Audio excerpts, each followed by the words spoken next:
Welcome everyone to Talented Universe on this 22nd day of August in 2026. We are ready to go with our guest today, and I am going to say hi to Marcia.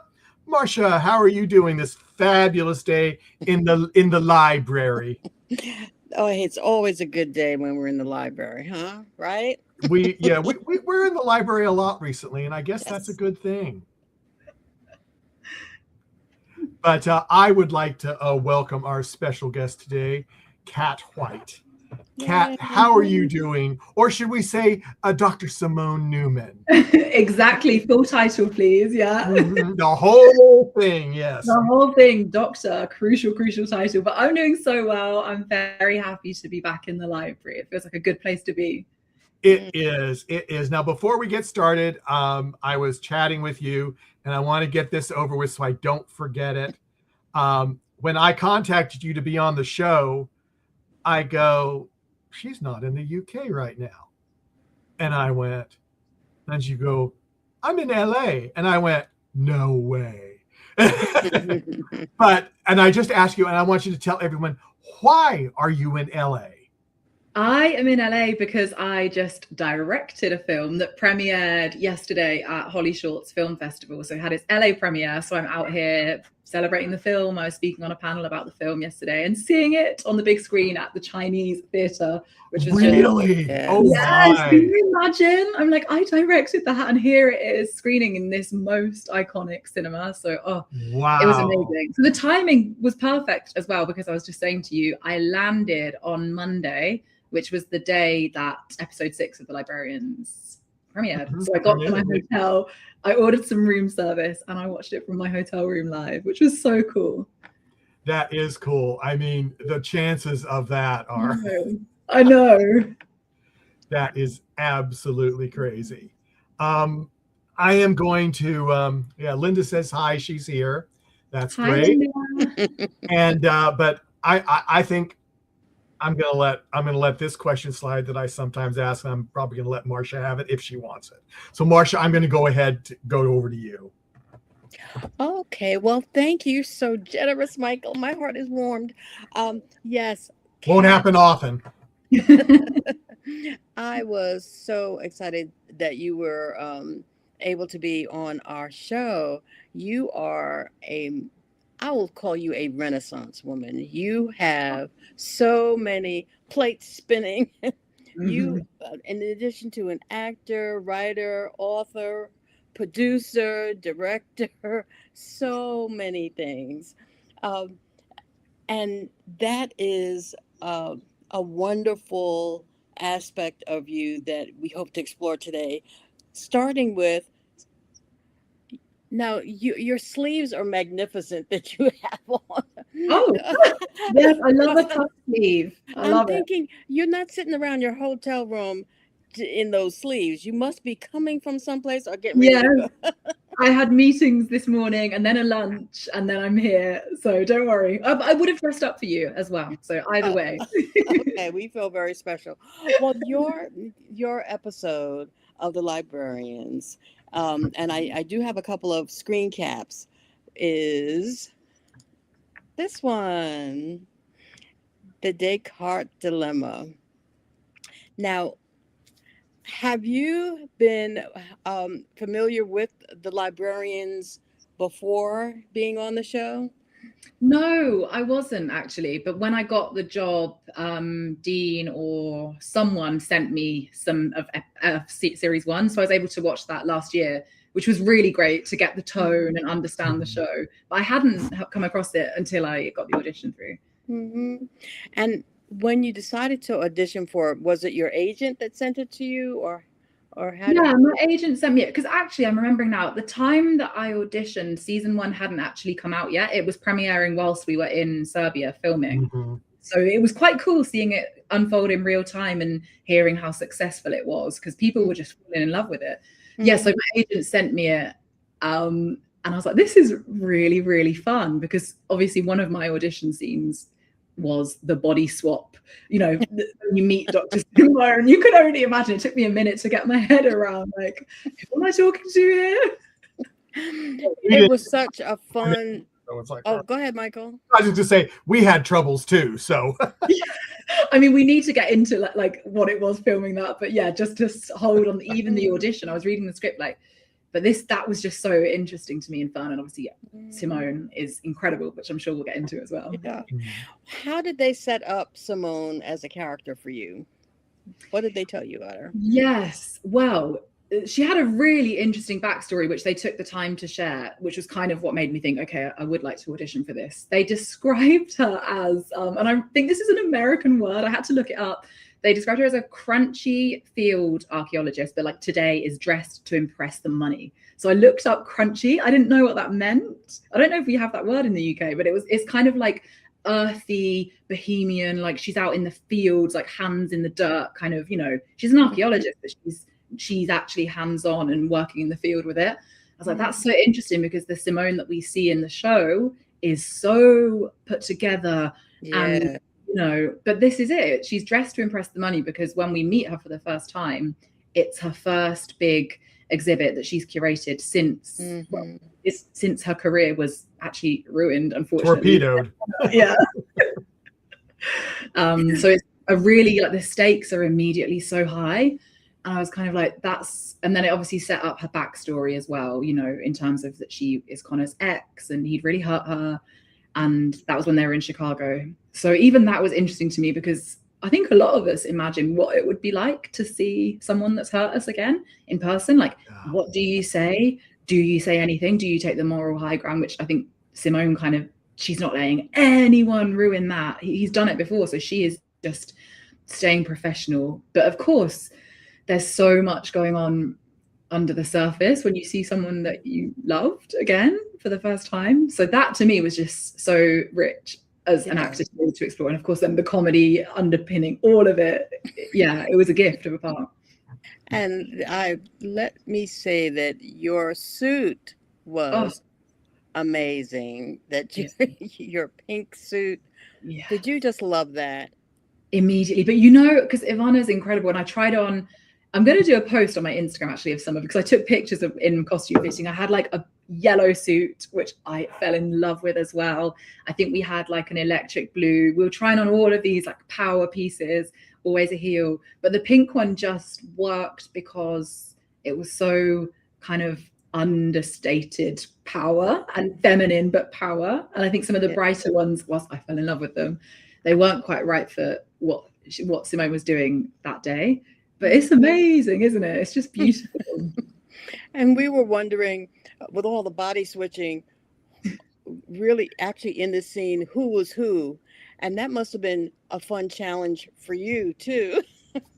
It's so fun. And you kind of have to decide, or as I think Simone, I had to make a choice as an actor, how kind of closely is Simone looking at this? Because of course, when she meets Connor and he's speaking with a British accent, it's kind of like, what's going on here? But I think what I was going through in my mind was like, he is always up to something. And now, for all I know, he's pretending to be British because he's a liar and, you know, he's doing this. Yeah. So I was kind of just like, I don't care what it is that you're doing. I'm going to put a stop to it right here, right now, and not get too troubled by how differently he was acting. But then even in that, this sense of, and I think that's why when Connor speaks, the mannerisms of a person, even if they don't look like them, came through, because you know someone so intimately when you've dated, right? So I think even though I was speaking to Charlie, I felt drawn to Charlie because Charlie was Connor. You know, how Charlie was moving and mannerisms, and even I was thinking like scent became like a thing for me in that. And your accent, your natural accent is a British accent, and you were using an American accent. So, and how did you develop your American accent? Is that something that you had already worked on? I've done it I've done US accent on stage before. I've never done a show or a film with it. But I think weirdly, I mean, because like film and TV, we're entrenched in that. But I also think like as a kid, I have 2 younger sisters. So I had the liberty of like bossing them around for my whole childhood and creating games that they absolutely had to play. And all of the games were always, I don't know why, but we were just always American. And it's like, it's quite a natural accent to do because I think we're so familiar with it. And I just feel like I've been doing an American accent my whole life. But we didn't have a dialect coach or anything, which you sometimes do. We didn't, it was kind of like, off we go. Michael, did you want to take it? Well, yeah, I mean, it was just like, I mean, the character was just out there for the situation. But I wanted to know when you saw the script, you liked it, you wanted to play this character, and then you went to Serbia. Was it what you were expecting in Serbia, or were you kind of like, oh, this is not kind of what I expected? This is a bigger production than I really thought it was. Kind of what did you have feelings like that, or you just said, oh, it's Dean Devlin, so it's whatever? I mean, before even getting to Serbia, we need to acknowledge the fact that I think from doing that audition, and then you don't hear anything for whatever, a couple of weeks. Time, maybe even longer. Exactly. So you sort of forget about it because that's the name of the game. And actually I was deep in the edit for the film I'm just premiering in LA now. So I was kind of focused and busy. And then my agent texted me like, hey, you're on a very short, like she forwarded the message from the casting director, you're on a very short list, which they don't always let you know, but they let me know because it would involve flying to Serbia like very soon. I think it was in a few days. Tomorrow. Yeah. So she was like just letting you know and checking you're still free, because she knew about the film I was directing as well. I was like, yeah, great. I don't always like to know that. It happens, you find out you're on a short list, and then they never call you again ever. Yeah. But I think she had to because it was so soon, and that normally means you're down to like final 2 or 3 or whatever. And then, they called and they were like, they love you. Like you're flying to Serbia in like an hour or something. So, and also because I was trying to finish the film because it had its premiere date, like world premiere date set. So I didn't, to be honest, have time to have many expectations. I was just like, oh my gosh, okay, I'm off. So I tried to like do what I could to package up the film that I was on and tie up all my loose ends. Flew to Serbia, and then I landed, and then I was kind of like, oh, okay, like we're in a beautiful hotel, and but it was hitting the ground running. I think I was in for costume the next morning from when I landed, and then I started to kind of process it and got the script, and I was like, oh, there's like even more. I hadn't seen the whole script, I don't think, at audition stage. Then I saw the part was even richer, and that was super exciting. And then I started to be like, okay, this is a really amazing production to be part of. And of course, as I said, it was premiering around that time. So then I got more of a sense of what it was. And I think it was like TNT's most watched show. I think, I mean, it was, I got a kick out of when TNT took over it from another TV network that changed their mind. I was shocked when they hadn't even aired it yet, but they had seen the whole thing because it was already done when they got it, and they ordered that second season. Yeah. Or it had even, like you said, it was showing in the US when you were filming the second season. Yeah. And that does not happen very often. No way. They clearly just saw it, and you can like, of course it's going to be a hit because we don't have shows like that at the minute. No. Shows that like invest in the world of magic and have heart, but also don't take themselves too seriously as well. But like the characters all have their real emotional backstory, and that is why I think you can just completely like lose yourself in it. Of course it was going to be a hit. Like you only have to watch it. No, I totally agree. And I was excited when I saw it was going to come out because I'd seen the first series, Librarians, and the original, the original. Okay. And then I was, then I got all upset when I heard that the CW was dropping it because they were dropping all scripted shows. And I went, well, but they've already filmed it. And it was supposed to air like in 2 or 3 weeks. Yeah. And I just went, this is nuts. And then Dean announced that TNT had taken it over. And I went, yay, when's it going to be out? And then Dean had a convention, and they had some of the cast from the Librarians there, which was nice that I hadn't seen it yet, but 3 of the cast was there. And so that was really cool. But then Dean was mean, and he says, I'm going to show everyone the first 10 minutes of the first episode. And so he showed it, and I just went, oh, this is better than I thought it was going to be. And I go, yes, we're going to have guests on maybe in about a month or so, blah, blah, blah. Oh, by the way, TNT is delaying it 9 months. I wanted to throw something at the time, but it was worth it, because the second season is even better than the first, I think. I mean, it's so good, and I'm glad you were in it. And I will just say this, I'm not predicting anything, but love to see yours and Connor's story unfold more. Everyone is saying this. It does feel like Dean, it does. It looks like he left it open for the possibilities. And I hope that is the case, because it would be very interesting. Does she stumble across the library? Does she finally find out what the craziness is? Blah, blah, blah. Yeah, I think so. And I think even that, it's so interesting. Like, she's an archaeologist, right? She's a scientist of sorts. And that kind of pull between someone, it's similar to Lisa's role as well. But like, what does it take to get someone that's so about the facts to believe in magic? And there's something really there that I just would love to see explored. But yeah, it did. I found it really moving as well, actually, that final scene with Connor, and just maybe we get into it, but being able to forgive and seeing there's clearly still so much love between them. And yeah, Bluey's amazing. Oh my gosh, absolutely love him. He's so incredible and beautiful to work with as well. Yeah, we've had him on before. Yeah, he's great. Have you? Yeah, he's amazing. And I think Connor is an interesting character, and it's cool to see a bit more of his backstory, I think, and what took him to that yes point. I mean, he's had some interesting things. Yeah. But you just never know. But I'm going to go to Marsha. I'm going on and on about it. I had it was kind of a little bit of a surprise to me that Connor had a relationship in such depth.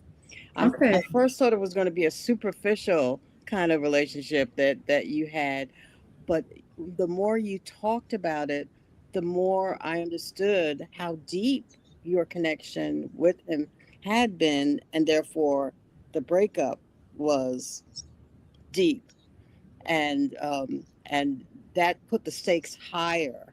Yeah. And when you did allow them to use your card, that was a big step for you. Yeah. It was.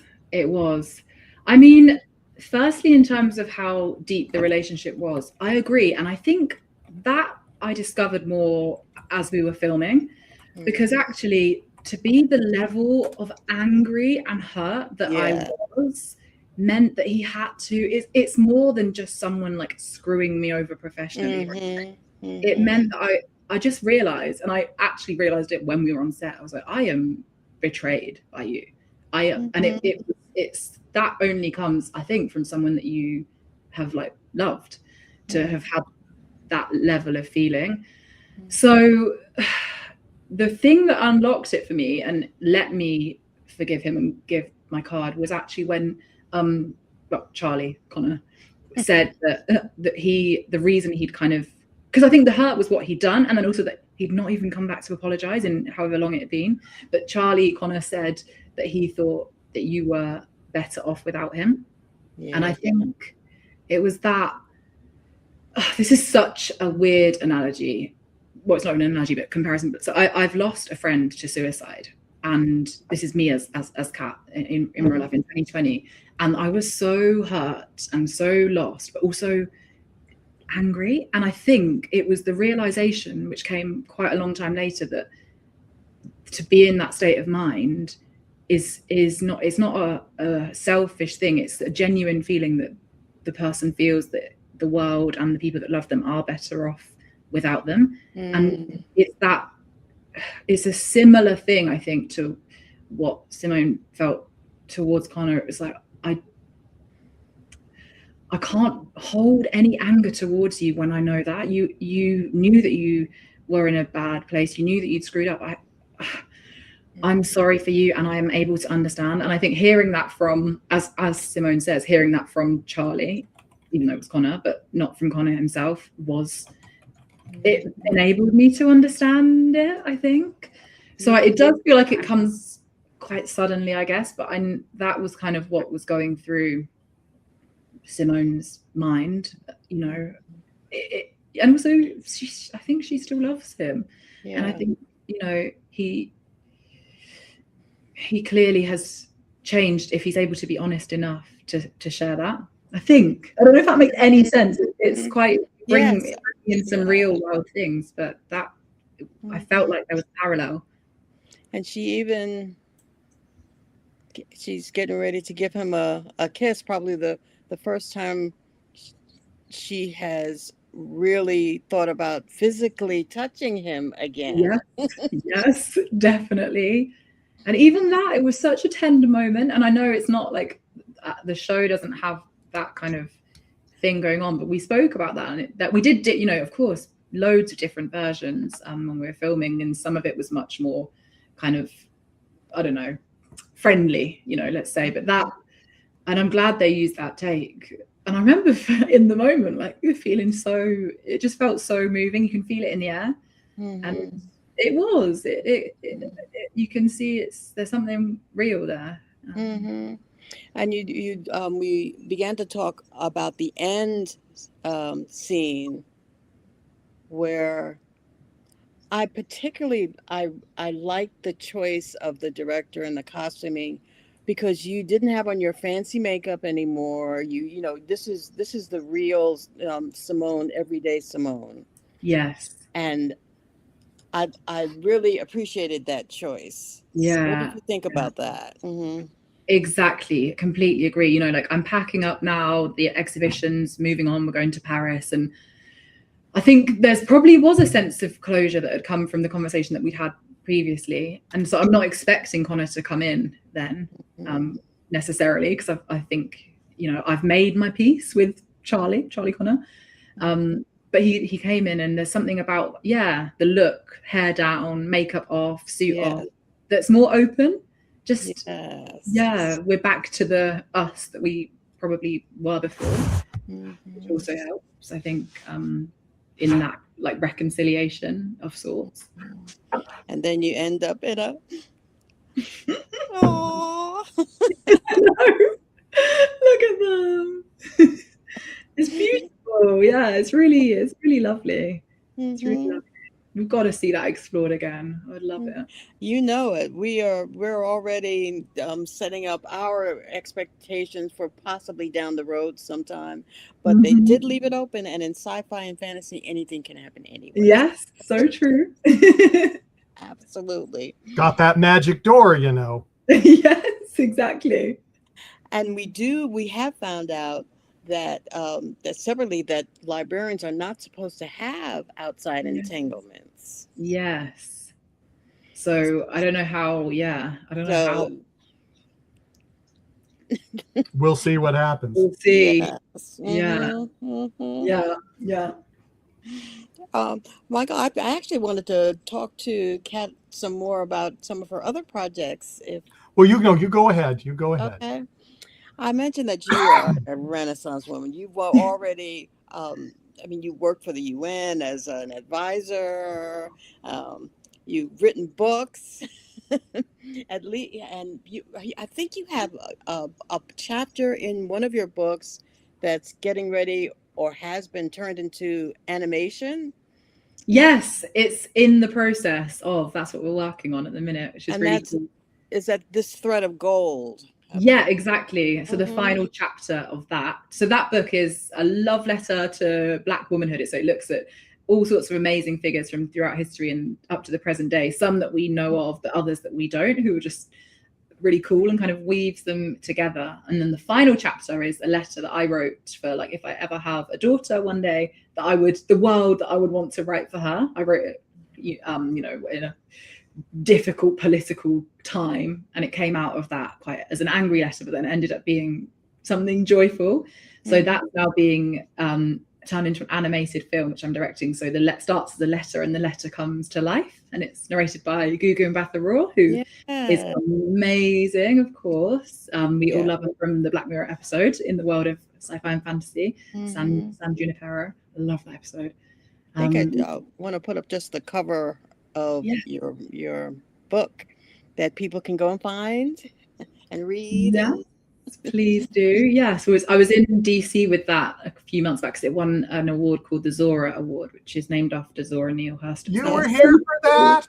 Yes. I'm in DC. Oh, no way. Yeah. I'll be back there this coming year for the next awards, because I'm now a judge. So I will have to get you. Well, get in contact with me. That'd be great. Yeah. That was so cool. I was like, this is my first book, and to win such a prestigious award for it. That is. Go ahead, Marsha. I'm taking over. Go back. I'm sorry. No, talk about. I'm sorry. I mean, that's the flow of life is fantastic. I mean, yes. Zora Neale Hurston. I mean, I wrote about her in the book. That was it was crazy. It was a really crazy full circle moment. Yeah. And so you've done stage work. Yes, I've been doing a play all year, so it's quite nice. I finished in July, and then Driftwood. It was incredible. Yeah, really beautiful play written by one of our most celebrated actresses, Martina Laird. It was her first play, and it went on at the RSC, Royal Shakespeare Company, and then the Kiln Theatre in London. And it was history making, because it's the first Trinidadian play ever staged at the RSC. So it's set in 1956, Trinidad and Tobago. So I had more amazing costumes.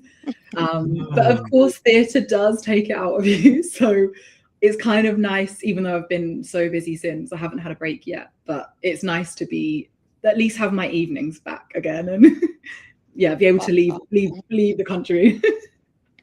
And speaking of costumes, you have been in Bridgerton. Yes. Miss Timmins. There she is. Timmins, the governess. Yes, governess, exactly. Governess of young Sophie, who's to my tragic. How Bridgerton is such a thing. You know, we have events where you go and you pretend to be a character in Bridgerton and so forth. What was it like being a part of Bridgerton? Oh my gosh. It was amazing. It was as amazing. And that one I did have time to set my expectations, because I think from when I got the part to when we were filming was maybe a few months gap. So I actually had time to be like, I'm in Bridgerton. And then of course it didn't come out till I think over a year later. So then I wasn't allowed to speak about it for over a year, which also you want to talk about. But it was, it is epic from start to finish. And, you know, costumes, everything is handmade from scratch. My entire costume handmade from scratch. But also joining a show like that has, you don't know, you're kind of nervous, because it's so big, and it's fourth season by the time I was going in. But out with the Librarians, everyone was so lovely and welcoming, and you do kind of feel like part of the family in that sense. And then it's got such a huge fan base as well. So it's really nice to just always feel messages of love. But yeah, I had another scene in that, and I was speaking French in it, which isn't in the final show. So that's a shame. That I was kind of disappointed about that. But still, it's really nice to be in it. Yeah. And to continue with some of your projects, I was really intrigued by your swim sisters. Yes. And particularly personally, because here in the United States, it's a lot of this similar feeling that Black women don't swim. We don't. But the percentage of people who know how to swim and who like to swim really isn't celebrated, and you really celebrate that in this piece. And I thought it was a wonderful part, and how you personally came to this is amazing. You find such to be a part of the water. Mm-hmm. Oh yes, well, you're absolutely right. I was looking at the US statistics only recently. They're very similar to the UK. I think it's 80% of Black American adults don't swim, and I think it's 85, and then it's 97 in the UK. It's crazy, and incredible. But and that's for so many reasons. It dates back to slavery, and the myth of bones being heavy, and stereotypes, and access to water, and all of this. But because of how I found swimming, which was actually in the wake of what I mentioned earlier, yes, my friend dying by suicide, and that became a healing mechanism for me in that time. I kind of wanted to make a film that could celebrate that side of things. And I, across the way of my swimming journey, met these amazing women. Alice Deering, she's our first and only Black British female Olympian as a swimmer. She's in the film. Amazing woman called Ronnie Bruno, who is learning to swim at the age of 54. I'm like, to me, the way we can change a narrative, we can as much change a narrative with hope and joy as we can with staying with the oppression. So I wanted to make a film that, would feel like that, feel like hope exists. So that was what I was premiering in LA yesterday. And it's like, it's doing so well in the festivals. We're about to start an Oscars campaign coming up because it's qualified now. BAFTA, it's, you make this tiny little film and it's gone all around the world and it's resonating. People have started learning to swim because of watching this film. Wow. Had so many amazing stories come out of it. So very proud of Swim Sisters, and got plans to make it into a mini series. So next, a kind of a US chapter, which I'm also planning to get to work on when I'm in DC, Michael. Okay. Yeah, there's an amazing swim instructor who I met in DC last time I was there. So we're going to have a meeting and see what we can do. And also maybe the Caribbean, African continent as well. So have this kind of chapters of stories of hope and womanhood and swimming. Yeah. I just have a vision of groups all over the country of women who will embrace this as an opportunity to explore a side that has sort of been in the back of our minds, but not really, and as an opportunity to say, come on, let's go together, let's do this together. Why not try? And that's why I love Ronnie's story, because to do something like that at 54 is so brave, but also it doesn't need to be this big thing, and to just break that down, like it's never too late to try something new. That applies to anything, and I hope if that comes out of this film, people just saying, why not, what have we got to lose? Yeah. So I'm about convinced that if we, on the other show that we've been covering a lot is The Ark. Sci-fi, and there's a lot of clones going on, cloning and that kind of thing. So I'm kind of convinced that you might be a clone, because how can you do all this? Might be more than one cat. I'm looking back. My evil twin exists somewhere, I'm sure. How do you do all of this? That's what I was going to ask. Yeah. Sorry, Michael. No, it's okay. I mean, I can't even do just this podcast. I marvel at that. I think, I don't know, I do things that I love and care about. Sometimes I have to do things I don't, but I'm mostly doing things that mean so much to me, and I understand why I'm doing them. I don't know. People do ask me this. I don't do enough, maybe. I'm trying to do less. I'm actively trying to not promote doing everything under the sun, because it's good to say no. There's power in saying no as well. I'm actually, you interviewed, I think, Diana, didn't you? Yes. She is in a short film I'm producing called Seeds. Real? Yes, yes. Hopefully shooting that later this year, but we're still trying to raise the money for it. But she's amazing. We've got also Ella, who is from the other Bennett sister as well. So those two are starring in that. Yes, I've seen that. Yes. Yeah. Wow. So are you I think Michael's going to ask what you have upcoming, but no, you can go ahead, Marcia. But to tag kind of on the end of Swim Sisters, I have a thing for mermaids too. I love mermaids. Mm-hmm. I was gonna mention that, Marcia, if you didn't. So so my imagination takes me Swim Sisters to some mermaid action there too. So I'm hoping maybe you can fit that in there somewhere. I mean, Marcia, do you want to be in the US version of the film? Then we need to talk, seriously. We may need to talk because I'm one of those who you mentioned, I think somewhere that someone had a bad experience in a pool. I had a bad experience in a pool where I almost drowned, and I in New York City where I grew up, you have to learn how to swim in order to graduate from high school, which is astonishing, and people are fascinated when they hear that. But that was true. And so I went to swim class every day, and I tried. And the instructor felt so sorry for me that they passed me anyway, even though I never swim.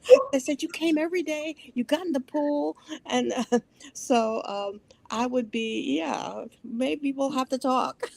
I think we have to talk. I need to hear more about this. Firstly, I didn't know that about New York. Yes. And about your journey and what it was that meant that you didn't pass. We need to talk. All right. See, Michael, what we see about life flowing. Oh yeah, it really does. It's flowing up to Washington. Yes. I'm in Florida now, so you think everybody swims here, but some don't. But no, yeah. But what is most fun about the acting aspect? Because in order to choose to be an actor, there are choices that you make, and why? What is it about acting that's fun? I mean, where do I begin? Right? It's so endlessly fun to be able to become other people, to be able to put yourself in someone else's shoes and discover, how they walk and what they dream about and what they have for breakfast and how they love and live, and that is endlessly fascinating to me as somebody that loves people and is interested in people. That is so exciting. Then it's like you've got other things of being able to travel all over the world and making new friends all the time and the amazing experiences you get. And then there's also something about when you start to be able to choose what kind of roles you want to audition for and say yes to, and that in itself is really exciting because it's like, well, what do I want to say about me as an actor and the kind of mark I want to make through the work that I do. And then you get to do a show like The Librarians where it's like this entire other world where magic exists. And I think most actors, probably I'm right in saying this, we have the child in us, it's very present, and we have an endless sense of wonder at the world. And I think you do a show like The Librarians and that gets to just come absolutely to the forefront. Like, who doesn't want to live in a world where magic exists? That's incredible. And of course, costume and production design, even the production design in Librarians, like my exhibition was constellations and the Greek myths that made them. My office, every last detail, it was, down to my lanyard that I'm wearing, my notebooks, my research. I marvel at that, at these amazing, I think everyone working in film and TV is also like a magician, and what they do to bring this to life. And you could say the same for Bridgerton and the set, and you're just looking around like, you have built this from the ground up and we are living in it right now. Like, I never ever stop feeling the magic of being an actor. Wonderful. Okay, Michael, I'm going to go back to you. Okay. Yes, Well, or the chat room, maybe. I wish, they're being quiet right now. They're just listening. Yeah. And I even said, post a question You're to so Kat. fascinating. I mean, Yeah, it's like, but they're not following.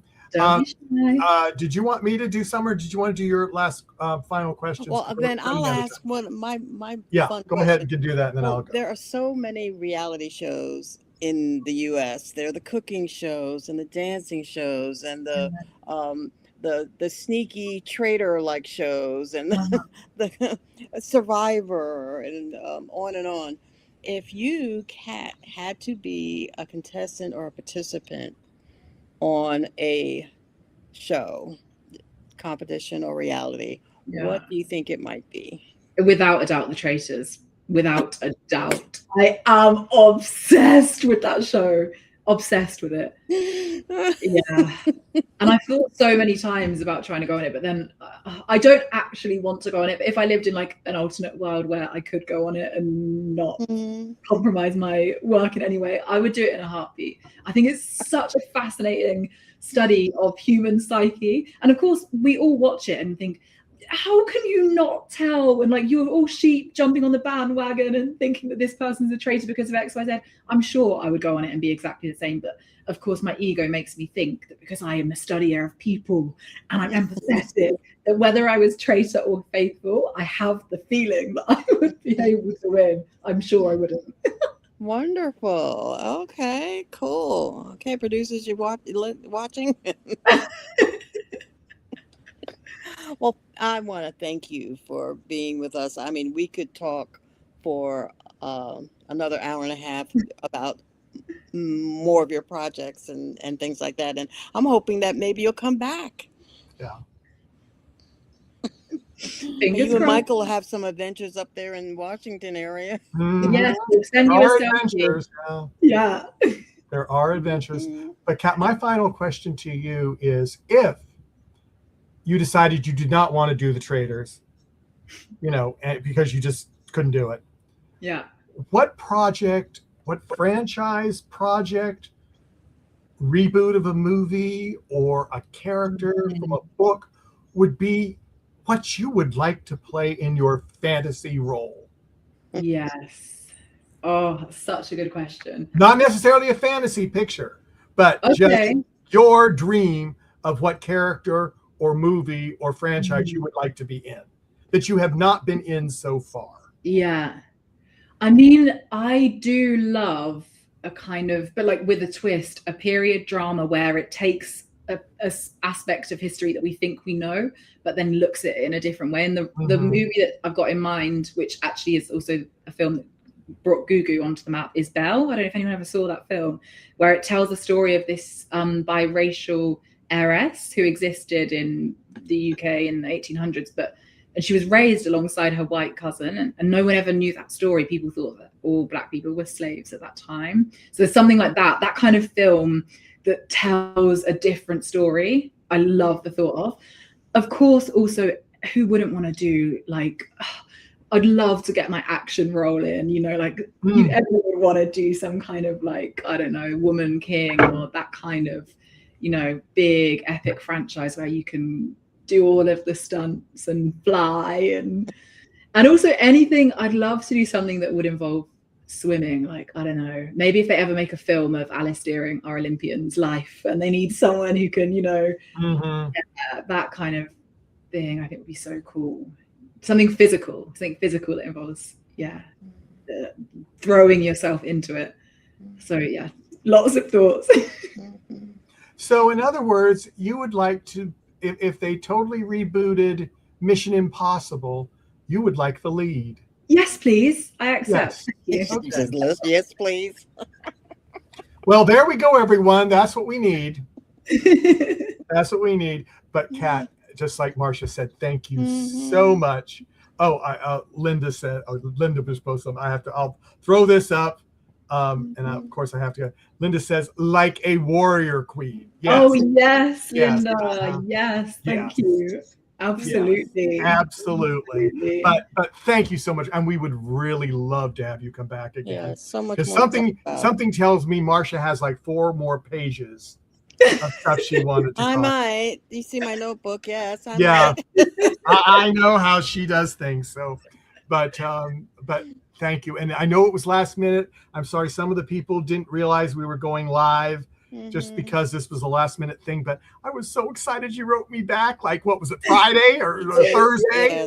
Yeah. So well, I love that we've done it when we're all in the US as well, and anyone can always follow up with questions as well. Absolutely. Yeah. So, and I want to get rolling because I know you. I'm sure you've got something to do. Number one, you may have to write a new piece for Marcia in your next film and things like that. So, everyone out there, thank you all for coming, and we'll see you again next time. Thank you, Kat. Thank you, everyone. So Bye-bye. good to talk with you both. Bye.